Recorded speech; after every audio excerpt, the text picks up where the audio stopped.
welcome back to Let Glory Shine. I'm your host, Martha Glory, and I'm so happy to be here for another episode of Let Glory Shine. I have another great guest, and I'm excited to introduce you to him. But first, I will do an introduction of John Emery. So, I first crossed paths with John Emery probably in the spring or fall of last year ish. Question mark. And we were on a live or something with Elena Rodriguez, and we were doing a Surrender to Rise like summit or a mastermind or something like that. And that was the first time I ever heard a little bit of his story. And then we got the opportunity to spend time together in Texas at the Surrender to Rise event, and both got to be speakers at that event and got to connect on a deeper level. So I'm really excited to introduce you to my audience, John Emery. Come on in. I'm already here. You're here. Yeah. So good to have you here. Thank you for being here. Thank you for letting me be a part of this. I appreciate it. Absolutely. So, we got to spend some time in Texas, and over no fries at the hotel was probably the highlight of the experience when we got to go out and had to go search out our own fries at a local restaurant, which led to a very deep and cathartic conversation. As you know, when you spend a weekend really allowing yourself to be vulnerable like we did for that event, getting to speak on vulnerable things and things that have caused us deep trauma or deep pain in our past, and we are working and healing through them. Things creep up, and that was what happened to me that night. And I appreciate that you were there to be an open heart and an open ear for me to work through some things. So I really feel like that was a divine timing, and I just wanted to thank you publicly for holding the space for me that night. Oh, you're welcome. And we did get fries, so it all worked out. We did get fries. I don't remember what else we got, but we got fries. I think I got chicken tenders or something. It wasn't exciting, but we got fries. Yeah. The hotel ran out of fries. What hotel runs out of fries? Well, DoubleTree. The DoubleTree in Dallas ran out of fries. So, John, just share a little bit with our audience, a little bit about your story and a little bit about your healing journey and what that looked like over the last couple of years, things that you shared. Yeah, so the start from the beginning, I had a job for 20 years and same place, right? They decided to close about 4 or 5 years ago now. And around COVID, not due to COVID, but they just weren't profiting. So I saw about 60 people walk out the door around October of the 1 year. And then I was there till May the following year, just because I was in the logistics area, shipping, receiving, all that stuff. So basically, I was one of the last three to walk out the door, full manufacturing company to a shell. Everything stripped out, bare bones. So, I mean, like going through that was just like, wow, okay, first of all, there's no job security whatsoever, right? And then what am I going to do? And eventually it allowed me to look at it as an opportunity. It took me a while, right? But I was able to get to that point. So, life-changing event number one. And then within the same year, I was told the word divorce, which I never would have seen coming. I never would have thought of anything like that. I never wanted anything like that on my end. First of all, for the simple fact that I saw that my dad's side, mostly all of them were divorced. And then I also learned when I was about 19 or 20 that my parents were divorced, but living together. So I didn't know that. And when they got divorced, when we were growing up, I don't know. I never asked. I just let it be what it is. So I held that. I don't, again, I always just thought, okay, this is never going to happen to me. So I kind of felt like it just had to keep showing up in a way. And, felt like I guess I got to that point where we're good and we probably were good. And, maybe the job opened things up. I have no idea. But it allowed me to find out that, some other stuff was happening around January after me losing my job and before the word divorce came up. And I had no one to turn to, like no friends. Yeah, I have friends, but these were people like we just hang out with. Like I never shared anything about my relationship whatsoever. Uh, so I listened to a podcast, and it was a men's podcast, and they had a group that I would call it a group if you want. Whole bunch of men get together, talk on Zooms or whatever about anything in life, business, relationships, etc. I never jumped on any of them, but I met maybe 4 or 5 men through phone calls, messages, and all that stuff. And they allowed me to open up. I listened to what they were going through as well, even though I didn't have like the experience to like tell them how to handle it. Uh, but one of them did say, "Hey, well, you're going to divorce." Like he just like flat out told me, he's like, "I've been around all these people before," and and that was like 2 months before the word even came up. So I don't know if that kind of helped me just a little bit, just to, it might happen, right? Uh, but right before the word divorce came up, and I had a lot of help in between all this stuff too. So um, this one guy, I consider him a coach. He was like, "Hey, we're going to do this masculinity course. Do you want to take it?" You know, I shared with you before. I'm like, what the hell is masculinity or Right. masculine feminine energy, right? This is all new to me. So I took it. It was me, him, and another guy. And the other guy, yeah, he had a marriage or whatever. I don't know what he was really working on there, but I was balling, going crazy the first 2 times. And this is in April, May before the word came up. And then the next 2 sessions, it was only 4 weeks. Um, I was fine. He said I seem a lot better, more composure for whatever reason. I really don't know. I think I was just accepting the fact that the worst could be the worst in my eyes. And it got me to a point when she mentioned the word, I said, good, pretty much. Like I'm tired of trying to figure things out. I'm tired of, I mean, I lost about 20 pounds. So if you ever want to lose weight, there's a good way to do it. And, I couldn't sleep. I had a whole bunch of stuff going on in my head, and sharing that with some of those guys or whatever was an avenue to get some of that out of my head. So we all dwell on the little things, and we just can't let that get to us.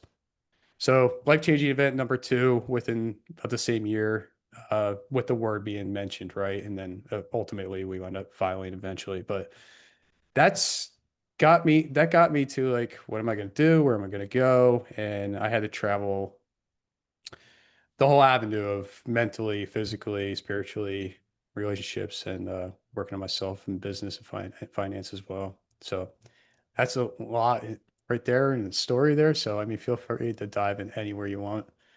Yeah, that's the acorn version is what I Eh, say. The eh, acorn version is like ball it all into like 5 minutes and there's the story. There's lots of it that I want to dive into. And like you and I talked about on that trip in Texas, when you've never allowed yourself to think about something like the word divorce, right? That resonated so deeply with me because that was my experience as well.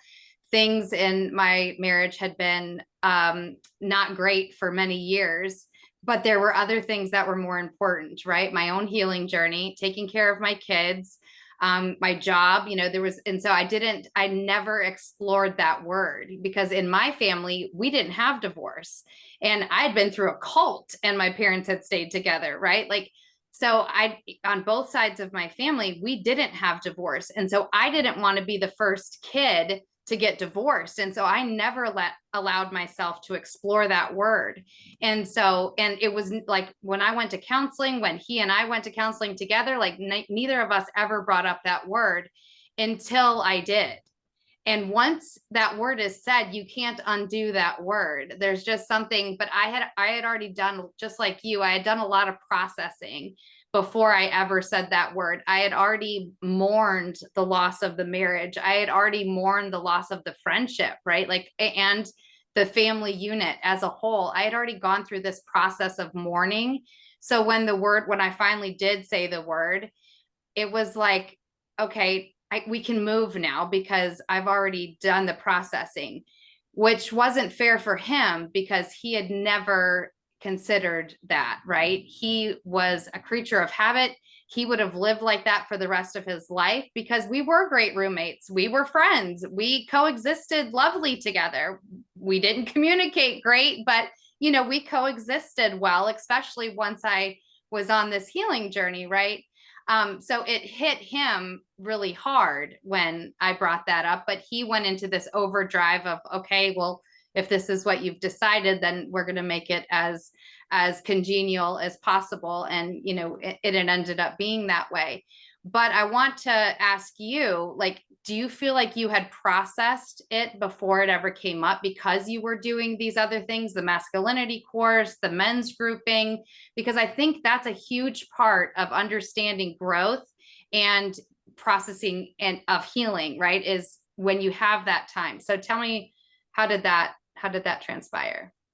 Yeah, so let's just step back a little bit. You know, obviously somebody else already processed it before the word even came up, and already had an out in a sense, right? And so again, like you mentioned in your ex-husband's scenario, you know, I didn't have that at first, you know. So I would say going through the men, listening to them, talking to people I never would have spoken to before if nothing of this ever came up, did allow me to get to that point where I was able to work on myself and kind of heal myself to be prepared for the worst case scenario in my eyes, right? Um, Ultimately, it came down to the kids eventually, because that, I mean, like that's the worst part of it. Um, and that was never something shared really before the word divorce came up, as far as like talking to the men and everything. It was pretty much trying to hold on to the relationship in my eyes, when I was trying to figure everything that was going on. I do wish that maybe, looking back, that maybe some of that stuff was kind of mentioned, you know, how, you know, seeing how, you know, it might process, the kids might process it, or, you know, how am I going to start dealing with this? You know, now I get to see him like half a year pretty much, right? Where now you don't see, where I could have seen him almost every day out of the whole year. So things change. Um, it's a lot of time that's lost with them in my eyes, and that's something I still hold today. Like I'll never get that back, you know. So what's a 1 minute phone call every day, if that, you know, being almost teenagers and stuff, they don't are like, okay, I'll tell you about my day and that's about it. Um, but yeah, I think with your question, I think that it did help me, right? I was on that healing journey in the beginning, not knowing really that I was on that healing journey in a sense, right? And you know, I was the last person to take my ring off, and that was just like it. It was enough for me to kind of release myself and kind of look at my life ahead of me, and not knowing, again, slow motion, right? One thing at a time. But yeah, it got me started. You and I talked a lot about grief, because grief comes in many different shapes and sizes. Grief is not just when you lose somebody to death, right? There's so many other processes that we go through, or things that we go through in our life that cause grief. And hearing you talk about your kids, I know that is a grieving period that you had to go through, or may still be going through. I know that when I left the marriage, that was one of the biggest things that I missed. Even though they weren't my biological children, they had been with me for 12 years and 6 years, and I had raised them since birth, right? And there was a grieving period. I missed the kids more than I missed my husband, my ex-husband, or the marriage, or the house, or the unit, right? I missed the kids because the kids had been part of my life every single day for 12 years and 6 years, right? So I went through a deep grieving process of that, like almost a mourning, because I didn't know how to not be needed as a mother. And that was a strange season to go through, mourning not being a mother. Even though I wasn't biologically a mother, I was a mother for all intents and purposes, right? And so I'm just curious if you experienced that as well. Thank you for watching Prospera TV Network. We hope you're enjoying the show. We'll be right back after this commercial break.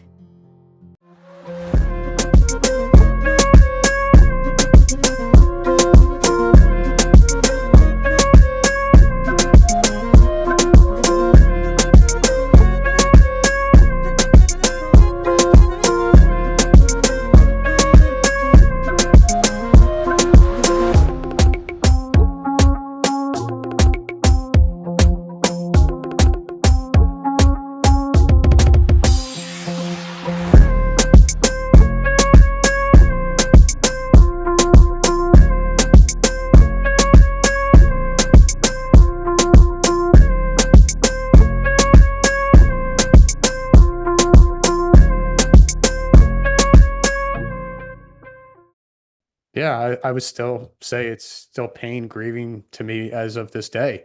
Yeah, I don't know where they're at right now. Like I can only hope that they're safe and everything. Um, you know, the house I'm in is where they grew up. They were born, raised, and so when I walk into, especially my daughter's room, it's like, yeah, it's just, and I don't go, I'm only going in there to look for something that's hers or something, it just out of the blue. It's not like I won't go in there at all, but it hits you, it's just like, uh, she'll be 13 this year, and she still has like a lot of their little kid stuff still in there because, I got to clean it all up now pretty much, right? Um, but yeah, so I don't know. It's just something about losing that time, not seeing them all the time, not doing things that you could be doing with them all the time, not even taking them to soccer practice every opportunity that you have when you have them full time. Um, it's to me that's hard. Like I'll never, when I was working that job where I lost the 20 years, um, my son was born and I was working maybe 60, 80 hour weeks sometimes. So I got to miss some of his time growing up, as a young, now I missed that. He ain't, he don't remember, right? So then when my daughter was born, yeah, I was able to step back a little bit and not have to work as much, and so I did gain some time there with her, but it's still like, and you know, it's, it's hard. You got me here. So I'm, I don't, it's never going to go away. Um, and they're just going to grow up and get older, become adults, and they'll eventually move on anyways. Right. And that's still it's just going to eat up even more because now they're going to be distant for a very long time. So, but, yeah, I'm still there. I'm definitely there. I don't think it's going to go away for sure.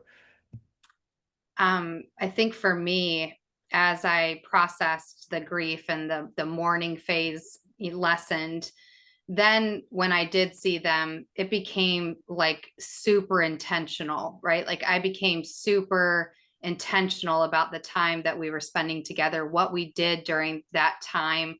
And and I still do that today, right? When I see them, and I only see them once or twice a month, but when I see them, we are intentional about putting away electronics. We play games, we watch movies together, we play music, we eat, like we do things, and we're intentionally spending that time together because it is as important to them as it is to me, which feels good because I know that I did something right. They want this relationship with me.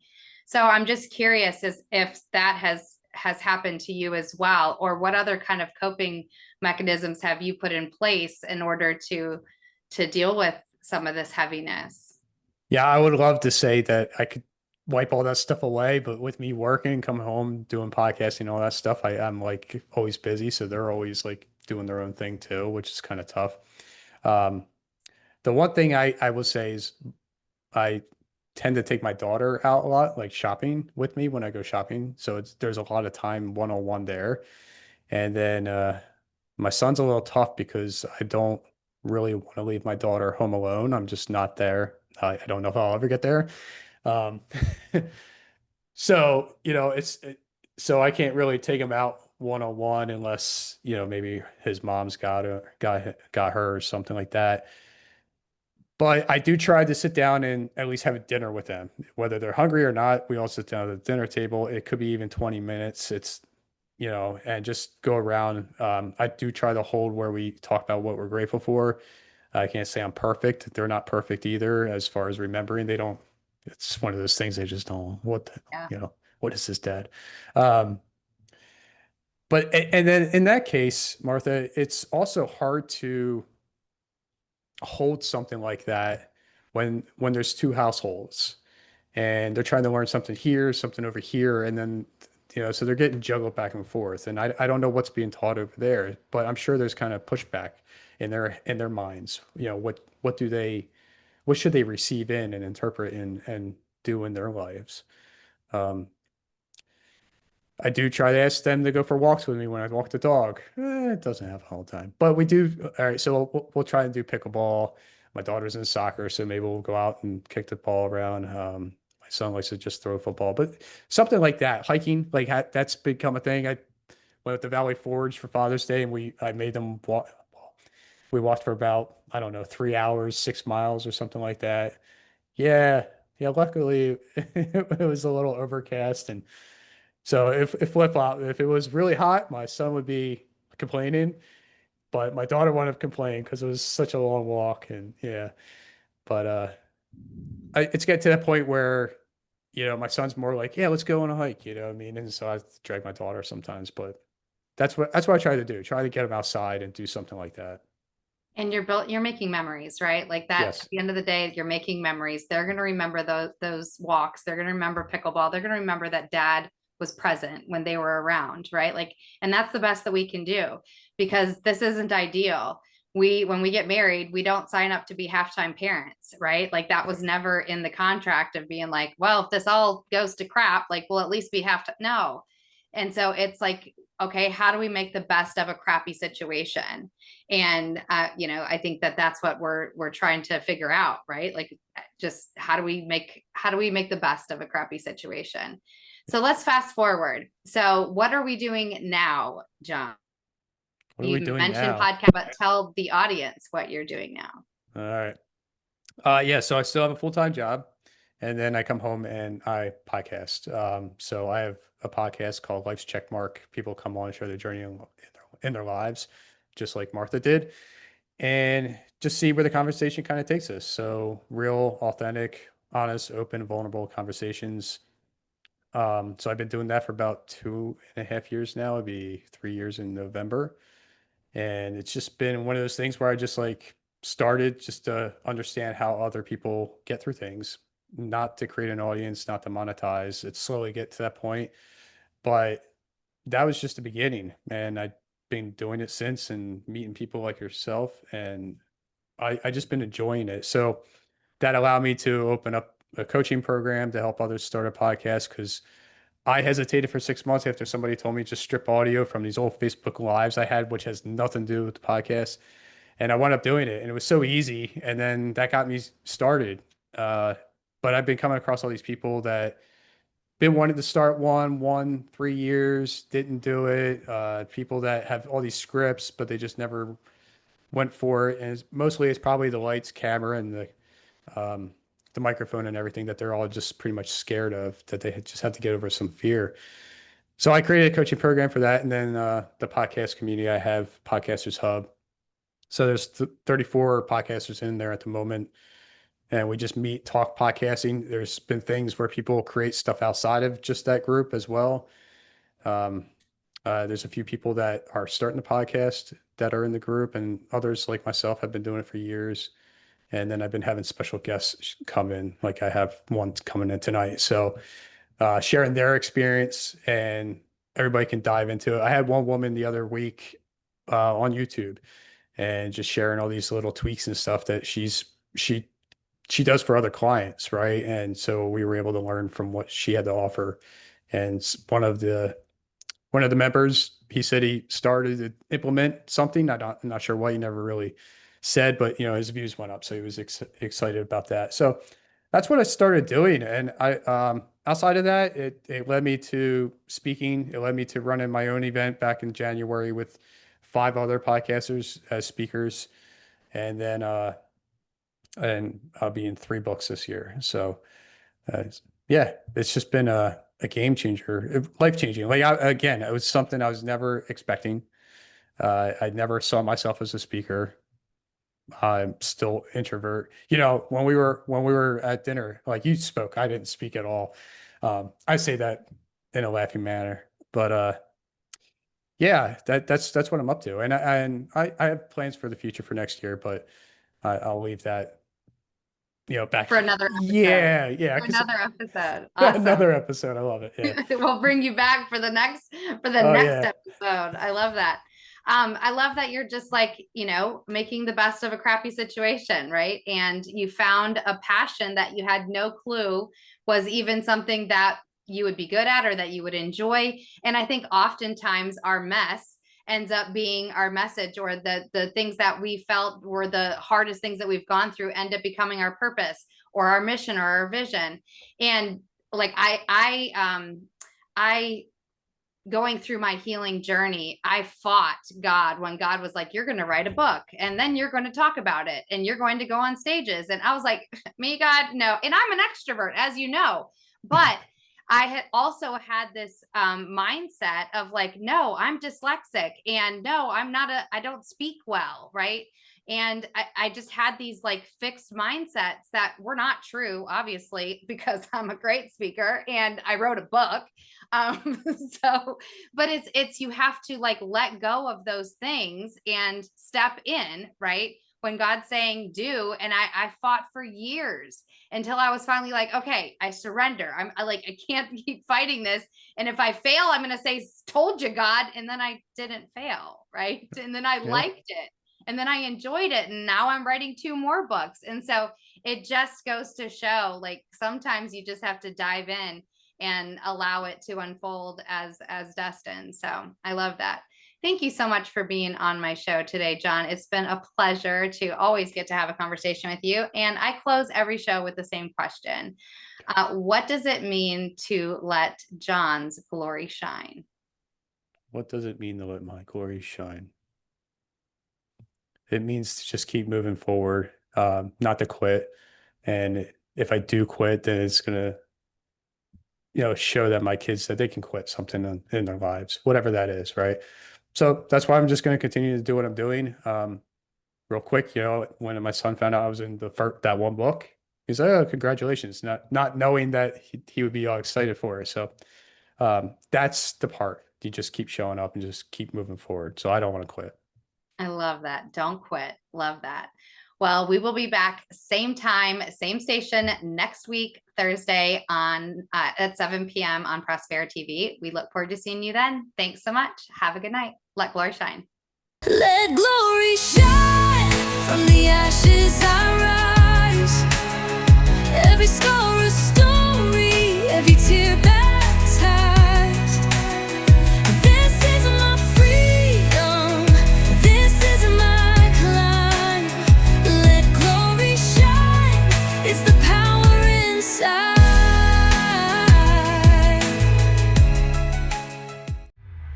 This is your Prospera era, where dreams align with grace, abundance flows like rivers. You've stepped into your place.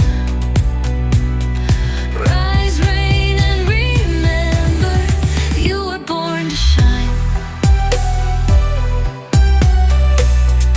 Welcome to your moment, Prospera, it's time. We hope you enjoyed today's show on Prospera TV Network. Make it a point to visit us on YouTube and catch all your favorite shows anytime you want. Interested in hosting a show of your own? Or advertising your business on our network? Contact Elena Rodriguez.